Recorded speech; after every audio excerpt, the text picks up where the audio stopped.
Hei tērā marama ka whai mana ngā panonitanga ki te ture whenua Māori. Hei te rā o Waitangi, e whitu ngā panonitanga ka whai mana. E marama ke ai tātou ki ngā kōrero mō tēnei take. Tēnā, me whakawhiti atu tātou ki a Moana Makapelu Li i Rotorua. Nō reira, Moana te tuahine, he aha ngā kōrero kai a koe. E Scotty, i eke te pire mo te ture whenua whakahau, whakaritenga i te marama o Takurua i te tau ka hipa. Ko te whainga he whakamāma i ngā whiwhiwhi me ngā whakaitanga i te kōtsi whenua mō ngā whenua Māori. He oi heita tētahi roia Māori ko ngā whakaritenga hau e whai, kaore e whai whakaro tonuana ki te mana motuhake o te Māori ki o rātou whenua. Ono katoa ngā whakahaunga matua ki te ture whenua e māma ake aima ngā kairehita te mana whakatau.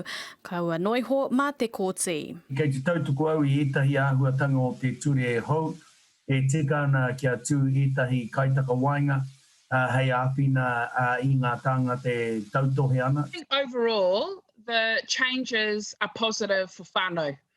And they are a step in the right direction. They're going to enable whānau to be able to unlock their land faster.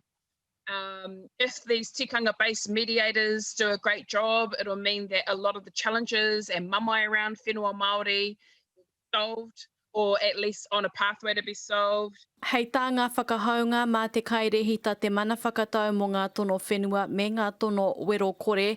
He whakaia tikanga take whenua mō ngā tau patu, ka nui ake te mana ki ngā uri o ngā kaipupuri whenua kua mate, te whakahau i ngā raihana a noho i roto i ngā tau te kaumawha, ka whakawhānui hoki te ture whenua Māori i raro i etahi o ngā ture. The only question mark that I have about it is who will the tikanga-based mediators be? Kare no kia eke ki te taumata e hia tiana e ngā tāngata whaipānga ki ngā whenua Māori nei. Ko te tino kaupapa i roto i te ngākau o tēnā i rungi te whenua pēnei iau nei, ko te mana motuhake. He oi heita te roia Māori tā Willie Te Aho kua roa e mahi ana ki ngā whenua Māori, kei te ngaro tonu te mana motuhake a te Māori ki ngā ture. Kare mātou i te hia mā te kōti mātou e tohu e whakahaere. Nā reira, koira tētahi tino āhuatanga kei te ngaro i tēnei ture.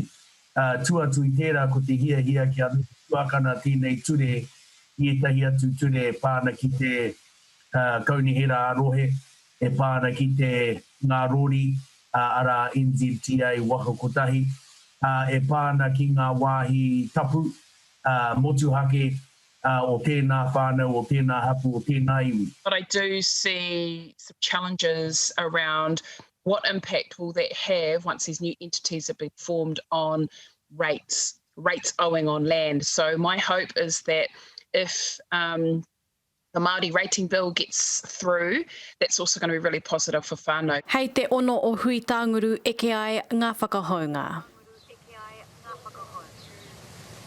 Scotty, whakapātu a te karere ki te minita whakawhanaketanga Māori ki a Willie Jackson. Hei tāna i te tātari anō e ia me tōna tari te puni kōkiri i ngā whakahaunga kāri ia mo te tuku kōrero i tēnei wā, Scotty. Ka pai moana e mihi atu ana ki a koe i te pai o e nā whakamārama. Tēnā rawa atu koe.